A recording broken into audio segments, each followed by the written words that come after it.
Hello, everybody. This is Justin Case from American Newscape, joining our friend and media personality, Jerry Maldonado, back for another installment of American Mentoring. Hello, Jerry. Welcome back to American Newscape. Yes, I am back, and so are you, Meatball. Snowed in here in the Northeast, man. Well, yeah, and we have nothing but sunshine, but that's what we generally have, is Yeah, sunshine. Okay. shame on you. Okay. Shame on. Sorry, I Well, was watching television. I was kind of deterred for a second there. all right, Jerry. Maybe the mentality is kind of sagging away with ageless wisdom. There you go. That's what it's all about. Ageless wisdom. I don't know that it applies to either one of us, but what's Yeah, happening? What's happening with ageless wisdom? my goodness. Earl, I learned a great secret I'm sorry, watching television again. There goes the mind again, man. I was watching a great segment many moons ago by Earl Nightingale, and it's called The Strangest Secret Ever Told. And this is back in the 50s. He focused on conformity as far as a platform for something like that. And I never really got it until I kind of got older. And being snowed in today, I had a chance to really dig into not Netflix like the majority of people, but as far as wisdom per se. And I wish back in high school they would have gave us an assignment, maybe to hit a convalescent home. You don't hear about those anymore. And hang out with these people for a day and really get to understand that the fact that these people are most likely the best library to any kind of conformity there is out there. Because that's basically what they were taught growing up. You had to be a certain way, act a certain way, not like now where people are understanding your vibe attracts your tribe, understanding self, to realize that when you conform to the world out there, you're going to get nothing but disappointment and heartache. And I hope tonight will give people some insight on some ageless wisdom coming from people that I watch today that'll help them understand that if to get what you want, you have to be that. You have to be that best self. Well, if we look at those people that are in convalescent homes, their aspirations were dramatically different in their 20s and 30s to what our aspirations are today. And even Good point. we see a big diversity in aspirations between generations. Well, you bring up a fantastic point because their priorities were different. But as far as dealing with internal happiness, as I was watching the reels today, I didn't mean to interrupt, but I didn't want to lose that thought because of that elderly thing kind of kicks in now, man. What these reels focused on were all these people in their 60s, late 60s, 70s, 80s, and even 90s. What did they regret most about life? And the majority of them were contemplating all these years of just not being themselves and not following the path that they really felt. Now imagine having that bottled up in your system for 30, 40, 50 years. I mean, the inner turmoil that comes from that. But they didn't take the advice of their forefathers or their grandfathers or their grandmothers and understanding that you have to attack the world with your own self to bring out that self in life. Or into manual labor or factory work, anything that they were told to do.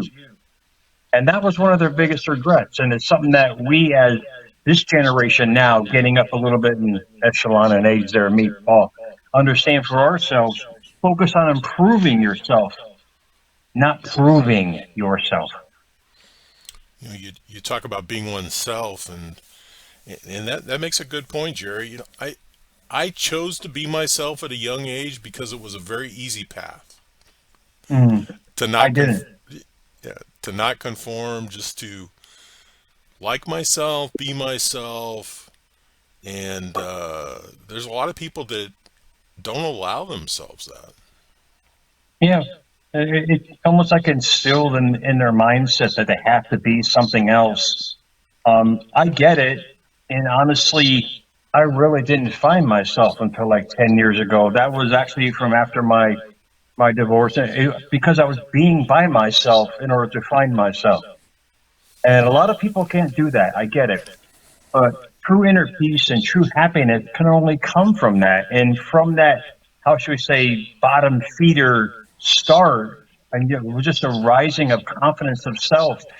And if people can just grasp whatever it is they truly want, and whatever it is they truly want to become, it can be a reality at any age. That's why we call this ageless wisdom, because you are reborn when you start becoming that self you've always wanted to be. You were lucky. You did it at a younger age, and you have no regrets because you accepted responsibility for whatever mistakes you made. A lot of people don't understand that, and that's fantastic on your part, because you have no regrets. You just keep being yourself no matter what the world does every day, and you're just going to keep bringing about more of that true happiness, that true peace, most of self. It's not that accepting responsibility for mistakes once you identify that they are indeed mistakes. And Mm. going down the wrong path or being in a poor relationship, I don't think we have to beat ourselves up about that. A lot of people do. Yeah, I did for the longest time. But when I realized I was the source of why I attracted the person in my life or persons in my life, I was just attracting a reflection of me when I realized it didn't feel right anymore. A Right. lot of people can't do that. They put themselves in financial situations or work or whatever it might be. Imagine going to work every day like a lot of people do and just don't want to be there. They're afraid to step out of their shell. They're afraid to move forward in life. I get it. I mean, believe me, I get it. The past 10 years and the responsibilities. Thank God, my kids have grown in the most beautiful way. I was able to support them, however way I did. But very few people are willing to do that. And hopefully, programs like this, like you and I, and millions of others out there, inspiring people to let them know it's going to be okay. Your vibe attracts your tribe. In other words, what you're emitting every day, you're attracting to yourself every day. So if you're emitting that self that you've always wanted to be and not conforming to how you were told to be, that's a big difference. Well, you've actually taught me that your vibe does attract your tribe. Not that I was searching for that answer, but when I reflect on the people that were attracted to me over the course of years, a lot of it had to do Yeah. with where I was at that point. Was Yeah, I you and at, I, go ahead, I'm sorry. well, was I in the midst of the rat race, chasing the Holy Grail? Well, when I was, and that's who was attracted to me. And Yes. when I was trying to focus on myself and concentrate on my own happiness and those around me, those types of people were attracted to me. And each groups of those peoples can bring something positive and or toxicity into your life and where you're going.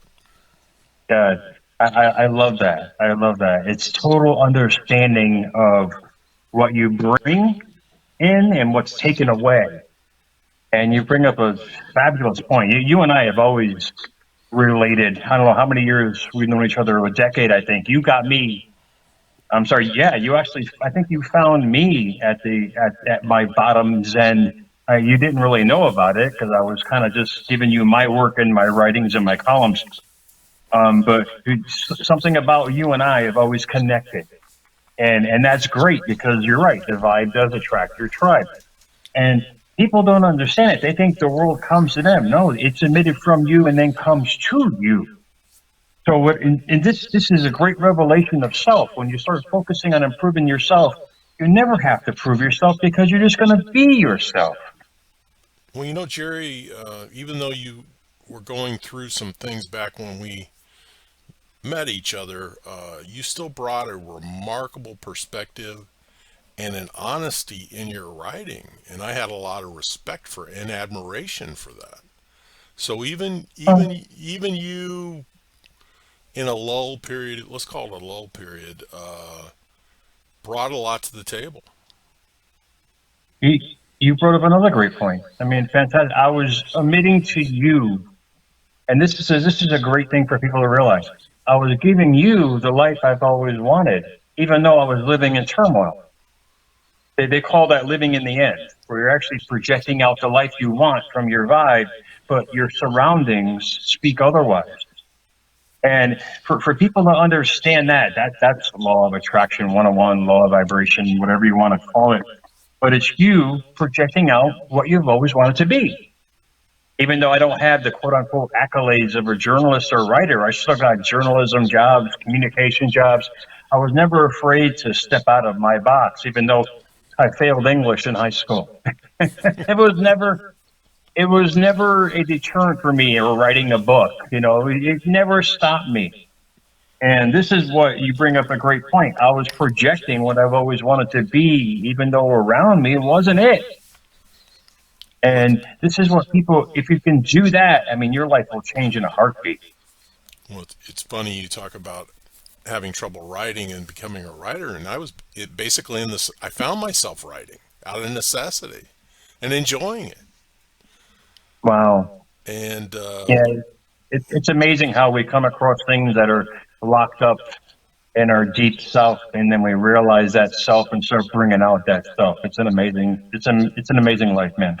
well, if those early educators hadn't beaten us over the head about our shortcomings, maybe we would have come into our own a little bit earlier. But I wasn't dissuaded by them. I just didn't need to write. and, You and one, you were what they call a black sheep, man. well, You there's you were the black sheep of the classroom. You didn't want to believe what he was trying to indoctrinate you with, and that's fantastic because I was the same way. I was like, nah, I'm good. I couldn't do it. I could. It may sound so passe to people, but this is probably the most powerful inner recollection of self that you can grasp hold of.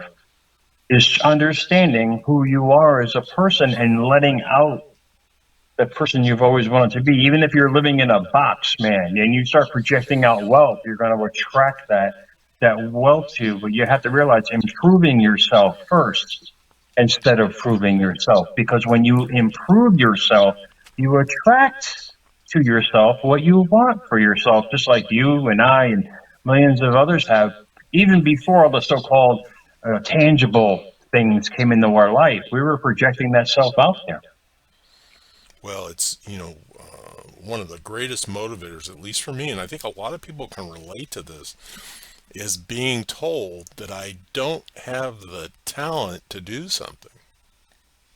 Yeah, I can relate. My editors and even Tucker Carlson came at me one day on the telephone because of that. Yeah, and that never stopped me. I have the highest respect for Tucker. He's a true journalist. I wasn't, but I was on his network, and I guess he found me back then. Man, he's like, "Who the hell are you?" How dare you? But he taught me a great lesson in disclosure and journalism and things that I wasn't afraid to step out of. Did it hurt? Yeah. Did it hurt the ego? Yeah. But as far as if you let nothing stand in your way, nothing will stand in your way because it's going to move out of the way. Exactly. And ageless wisdom, I mean, imagine being in your 70s, 80s, and 90s and having that kind of regrets and thoughts about yourself. Whereas you and I are still young lads in our realm, where we're basically halfway to the finish line, and we're enjoying life in the most simplest way by just being ourselves every day and attracting that. Well, and I'll share a personal quick story. I was facing some very serious surgery that I may not have been waking up from, and I was in the hospital prepping for the next day, taking my shower and using my antiseptic soaps. And in the shower, I started singing, and what I was singing, and I have a pretty deep voice when I sing, I was singing my way, Oh, and I was belting it so out. so Frankie's an alto. I get it. I was belting it out. And the nurse busted into my You room, did it. busted into my bathroom. She's going, "Oh my gosh, you can't Yeah. sing that song in the You were hospital." you were singing you were singing your swan song there, Meatball. I said, "But I like that song." Yeah, but you She, did it your way, and you're still doing it your way, and you made it out your way.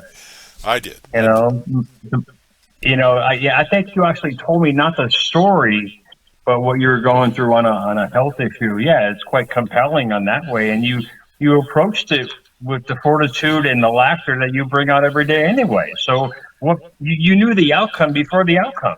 Well, yeah, Jerry and I've always been a battler, and that was just another thing I had to battle. You Me? battle that. Yeah, You're so me. passe about everything. You just sit back, meatball, and build computers all day. What Yeah, the hell do you care about, man?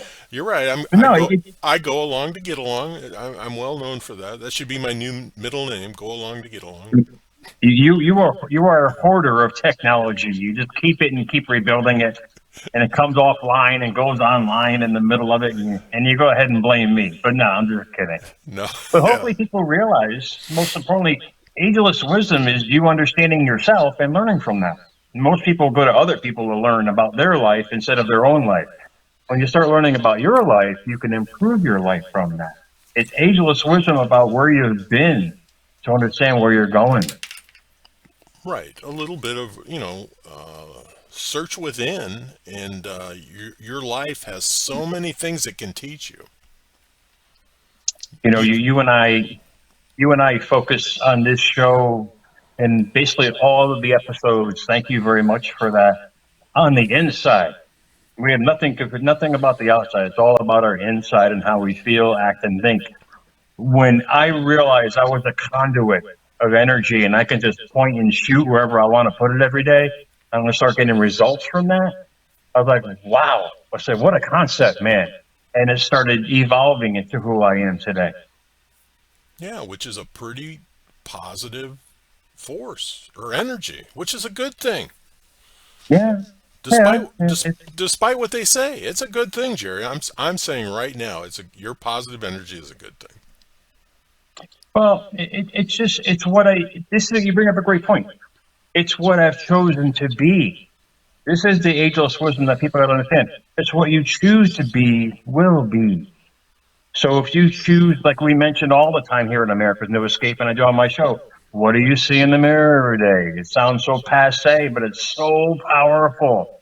You got to realize, proving when I stopped proving myself to the outside world is when my inside world started improving. I started to feel better, act better, therefore project better. Hence the vibe, as you mentioned. It's that kind of fortitude and realizing who you are as a person will bring out the best. Absolutely, absolutely. And Jerry, I think that's a great place to call it a show. Do you have another couple points you want to give us before we put this thing to bed? Once you learn about self, you understand what you're bringing to yourself. I couldn't agree more, which is unusual for me. Hey, I'm everybody. trying to be serious, and you ruin the moment again. No, There goes the Kodak moment all out the I window. was serious. I know, I know. I Just couldn't agree kidding. more. I wish I really do. All right, everybody. This has been Much just love. this has been Justin Case and Jerry Maldonado bringing you American Mentoring. Thanks for joining us. Remember, additional information and links provided in this video is read more. Today is the day to subscribe to this channel. Please learn more about Jerry Maldonado when time permits.